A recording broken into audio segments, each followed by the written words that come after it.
Hi Park family, it's David. Okay, I wanted to answer a couple of questions here today. And the first question is, how long does it take before David's Park will have 100% pure Eryn's tails to share with everybody? You know, like when you go to other parks, you know, throughout America, some of them have tails, like at Disneyland. And when will David's Park finally have its own tails? You know, so that we can cease living off of borrowed light as far as Eryn's tails are concerned? And the answer to that question is that we're working on our Eryn's tails. But the first thing that we need to do is we need to get the park built. And so I created the map, but the map is like a little marvelous work and a wonder in progress. And so, you know, we'll continue to improve upon it. So, you know, we've got different attractions in David's Park, and as I've been kind of walking around the city at night, I've been walking around the city of Chino at night, and I've been contemplating and thinking to myself, what is it that I like? You know, what is it that's most appealing? What's most magical? What makes, you know, David's Park fun and you know, a place where you want to be all the time? And there's lots of different things that contribute to all that. And so, anyhow, the tails will come in due time, slowly but surely. We're in no rush to, you know, get our tails together. We've got lots of tails that, you know, exist here in America, and they all more or less work good for what they are. But David's Park's tails will be 100% pure Eryn, pure Eryn's tails, and 100% pure American tails. And they'll be 100% pure magical tails and mysterious tails. And so they just, you know, they take time. And so we encourage you to be patient with us. And then eventually we'll get real good quality tails to share with all of America. Good quality Eryn's tails to share with all of America. And the purpose of our tails are just to kind of help us to have fun and enjoy ourselves, and learn to better warfare with the devil and less imperfect warfare and miserable warfare with each other, and to grow and develop spiritually and temporally, responsibly and appropriately as best as we can. And so, anyhow, I just want to get some of those thoughts on record here, and I will talk to you guys later. All right, bye. Hi, Park family. Okay, this other question just is in regards to the attractions in David's Park. And the question is, can I share any more information with you on the attractions in David's Park and what they'll be like? And the answer is yes, I can share some things with you. So the way we're going to have, currently on my park map, I've got the Church of the Devil as an attraction. And it's going to look different than that church that I showed you on a previous video on my YouTube channel. But basically, we have the Church of the Devil, we've got the Church of the Messiah, two separate attractions.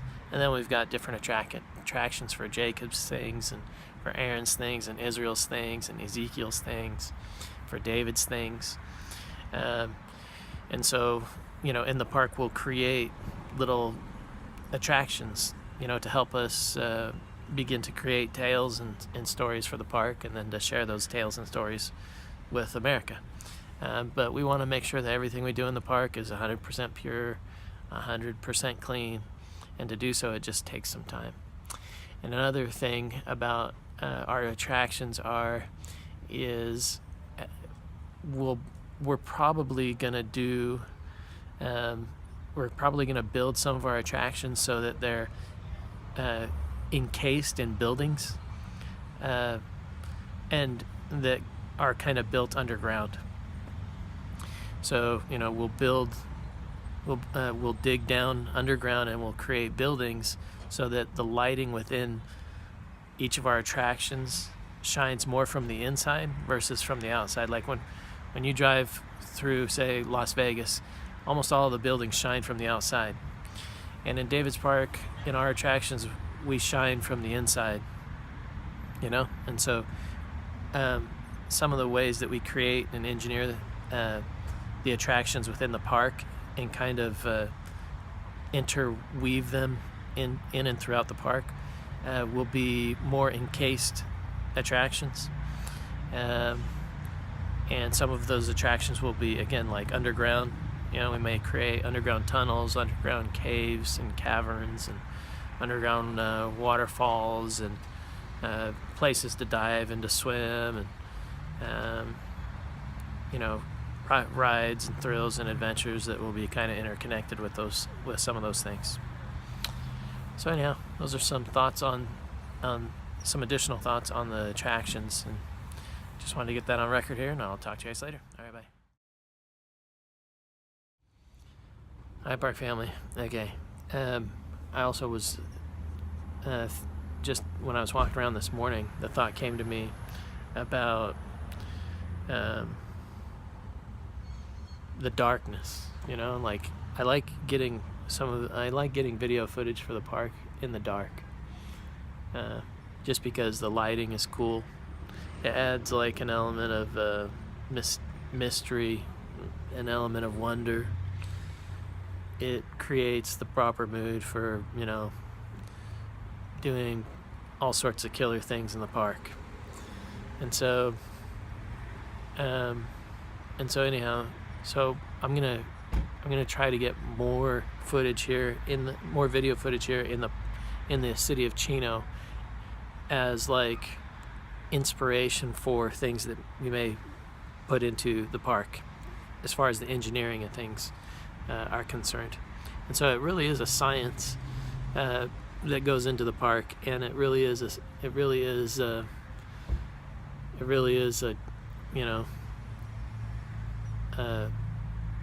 like not only a fun thing to do, but a very challenging thing to do spiritually, temporally, and so forth. And so we need we need guests, we need people, we need visitors to the park. And so you don't just build a park without inviting people. And so we do what I call David's doctrine of inclusion, which is we include everybody. Everybody's invited to David's park. And so anyhow, so tonight I'm going to walk around the city of Chino a bit. I'm going to try to get some video footage of different things that I see. I've traveled around the city of Chino quite a bit the last number of years. And I didn't get video footage like I might get more in-depth, closer video footage with lighting and different kinds of lighting and things like that in the dark, because I like that look. And so again, like in the park, I think we'll try to keep certain parts of the park in the dark. Like when we build certain attractions, we'll encase them in a building and then dig underground and try, if we put a roller coaster ride together, we might put it inside of something versus just everything on the outside.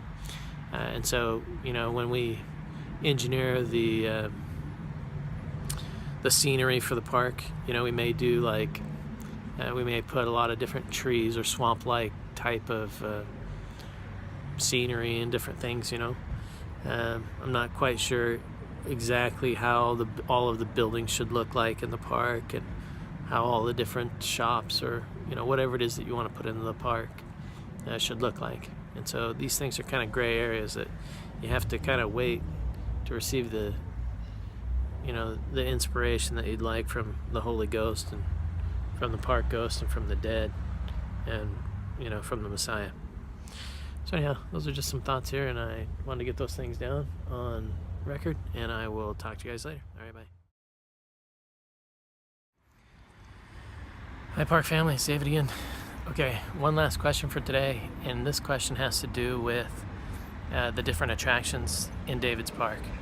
And this question is everything just less haunted and less ghostly in David's Park as far as all the attractions are concerned?